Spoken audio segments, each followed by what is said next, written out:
There is a rotten apple in the apparel decorating barrel, and it's certain companies' approach to DTG marketing. You know, something is very wrong when DTG marketers have more in common with 80s junk stock shysters than they do with the industrial equipment sales sector. Stick around and I'll tell you all about the unsettling information that's coming to light, some emails that I've received, and my own personal story that I've never shared before.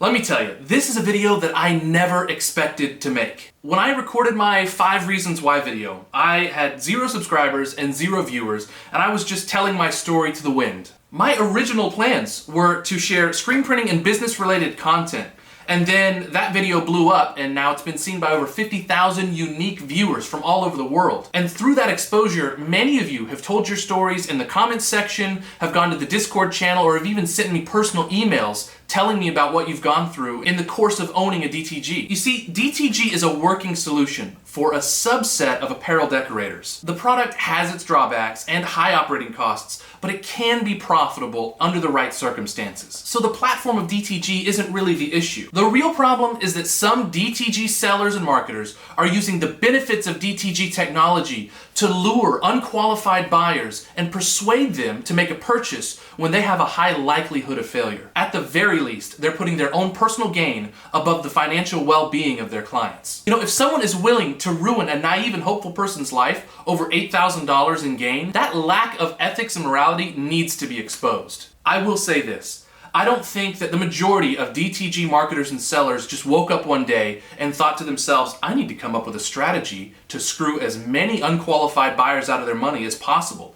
What I think it was is the original target market for DTG was relatively small. And companies that built their business on selling DTG products as a whole found that they were having a limited number of sales. And they adjusted their strategies and tactics and expanded their market. And at some point, there was a tipping point where the size of their market exceeded the size of the qualified list of buyers.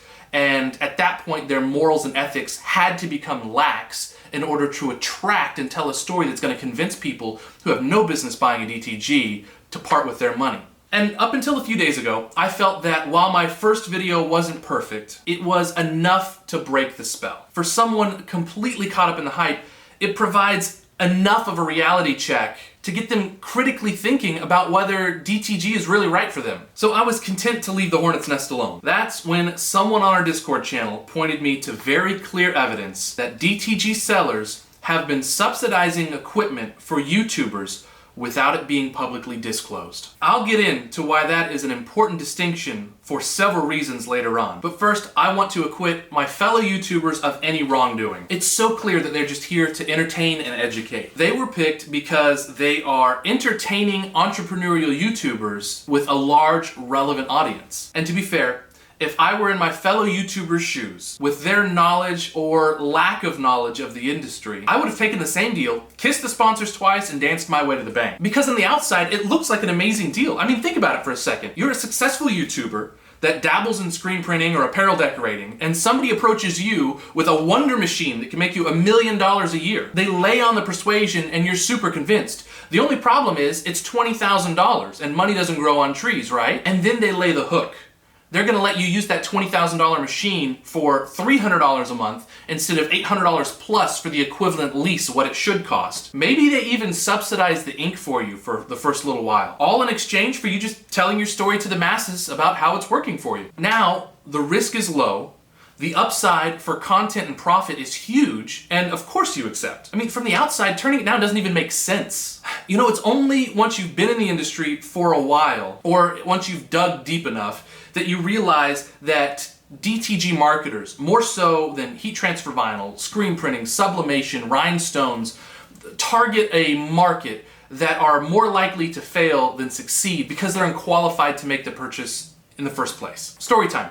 I actually acquired my DTG machine relatively new, but it was third hand by the time I got it. So I never went through the sales pitch up front. My first experience with a DTG seller was when I went in for training. At the time, I also had to pick up $3,400 in parts to fix the horrific damage inflicted on the machine from sitting in a climate-controlled office environment for a couple of months. I remember getting to their facility relatively early for training and a tour, and the parking lot was only high-end European cars. And I remember having this thought/feeling of hope and inadequacy, because on one hand, I'm thinking, man, these other shops are light years ahead of me. And then on the other hand, I'm thinking, well, if they're doing something to be successful, at least I'm emulating them. But as I sat in the parking lot waiting to go in, a different type of car started pulling in and parking. And it was everything from a sun-beaten 94 Corolla with peeling paint to various other import cars that were all at least 10 years old. There was nothing new. And out of these cars were salt of the earth type people getting out and going inside. That's when what I had been feeling completely flip-flopped. The people in my group were a mix of new buyers who had already purchased some type of equipment and were getting pitched additional products and services, and prospective buyers who were there for, quote, hands-on training, which was really just an expert pitch for rhinestone cams machines, embroidery machines, and DTG machines. And of course, they had the $300,000 DTG machine and the 24-head embroidery machine, and it had the effect of making the $6,000 to $25,000 machines seem like a bargain in comparison. It's like when you go to a baseball game and the medium popcorn is $12, and the large popcorn, which is 3 times the size, is $13. Looking at the two, relatively speaking, the large popcorn is a great deal. Forget about the fact that you're getting 25 cents worth of corn kernels and butter sauce for a 5,000% markup. At least you're not paying a 10,000% markup for the medium, right? Anyways, I went through the whole tour and the whole pitch, and it was good. I mean, I'm telling you, I was hyped up about it. Even still, maybe it's because I'm an observant guy, but I felt like the sales guys were like sharks with blood in the water. I remember the sales guys locking in on one couple in particular. They were a little older, and the husband had a big old gray beard and a pot belly, and they were nice, but simple-sounding people, and they just struck me as easy marks. And let me tell you, the salesmen locked into them, and they were playing to their greed and to their emotions, trying to get this couple to buy a $25,000 unit, and they didn't even ask the first qualifying question. During the pitch, the financial side of things really bugged me though, because they were breaking down the profit you'd make on a $25 shirt. But then in almost the same sentence, they would tell you that you should take on wholesale business to keep the machines running. But the way they presented it, they led the prospect to do the math with retail profits and wholesale volume without directly saying it. Then they downplayed the cost of ink while also casually suggesting that you should run cleaning cycles every 4 to 6 hours. If you ran the math, or experienced what it was like to run cleaning cycles every 4 to 6 hours, you quickly realized that it was $700 to $1,000 a month just to keep those machines squeaky clean. When I saw who was actually making money out of the DTG industry, it was the businesses and the salesmen who were pushing the products and inks, and not the people or shops who were buying these machines. It was clear that something was wrong. I mean, come on. It's like everybody's gripe with regular desktop printers cranked up to 11. Instead of having to replace a $30 ink cartridge every time your light magenta ink runs low, it's $3 to $6 per shirt. Even back then, when I was in the process of getting burned, I knew that it was wrong. But I didn't have a platform, like I do now, to share my personal experience or really an understanding of how it was affecting people on a larger scale. You know, I received the following email from one of my viewers, and it's actually pretty heartbreaking to read.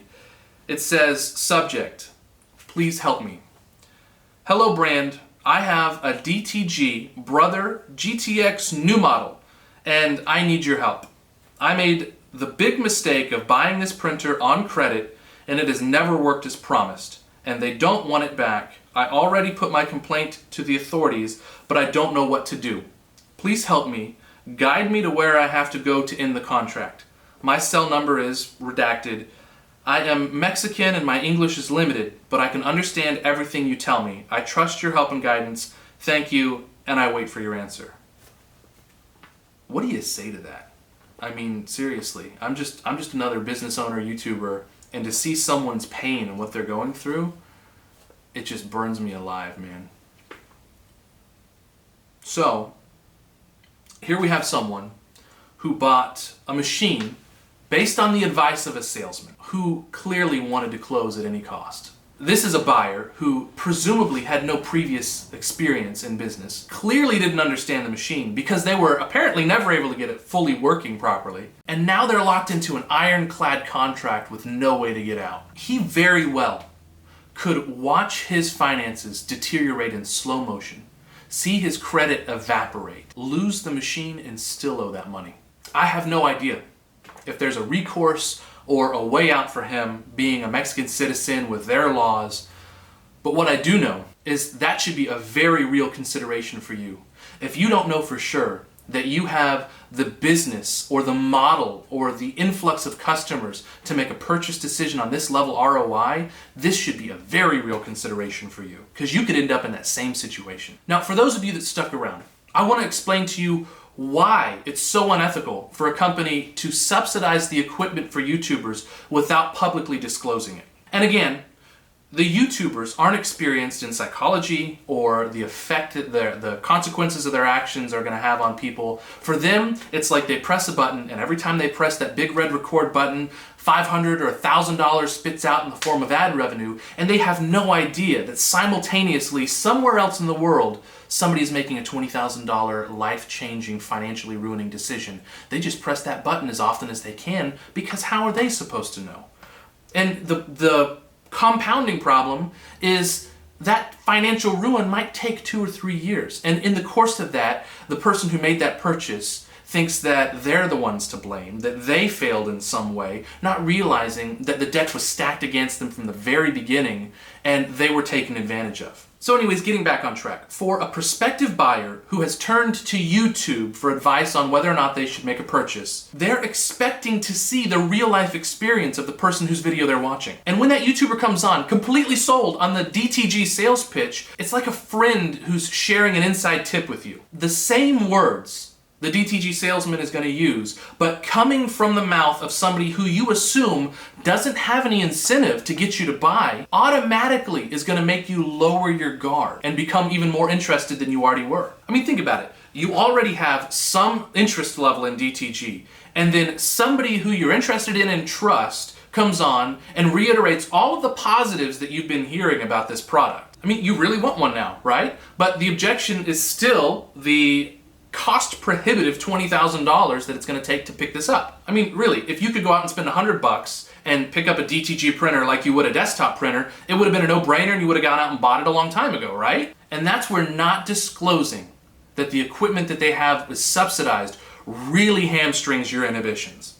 Because whatever they're paying is a lot less than the sticker price, what you're seeing is their casual reaction to that undisclosed lower price. But since the price you'll pay is $20,000 and you're under the right impression that they're paying $20,000, your mind tells you that the YouTuber sees this purchase price as an incidental barrier to entry. Subconsciously, you're going to mirror that casual attitude towards the size of that purchase, and you'll rationalize it in some way without even realizing it.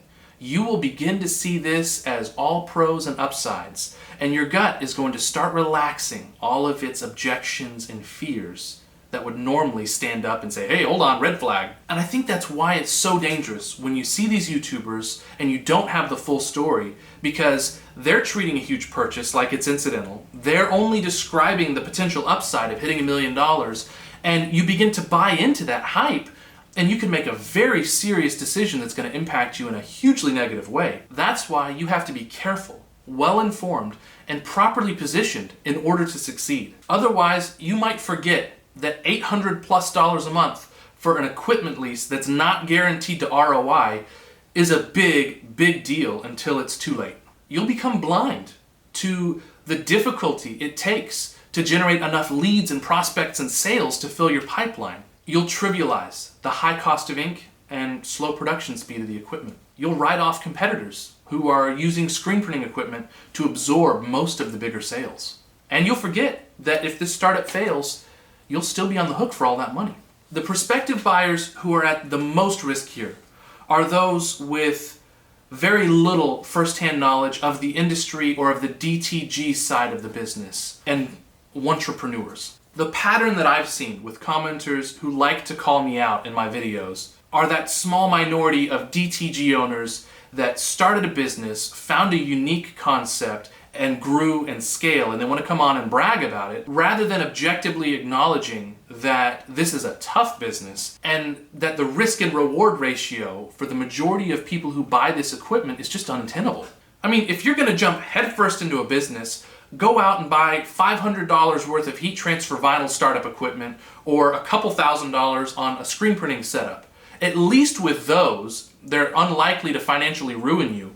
But with a $20,000 DTG purchase, if it's your first purchase, or if it's early in your business, or if you don't have a set market that already can absorb that, man, you're just setting yourself up for a world of hurt, and I'd hate to see that. I really would. And what I've found is people who start in heat transfer or with entry-level screen printing equipment are just as likely to succeed as guys who start out doing outsourcing of DTG. If you've got the drive and the hustle and the ability to generate clients, eventually the equipment purchases are going to become clear. But if you are struggling with the idea of whether or not you should dump a huge amount of money into this, the answer is probably no.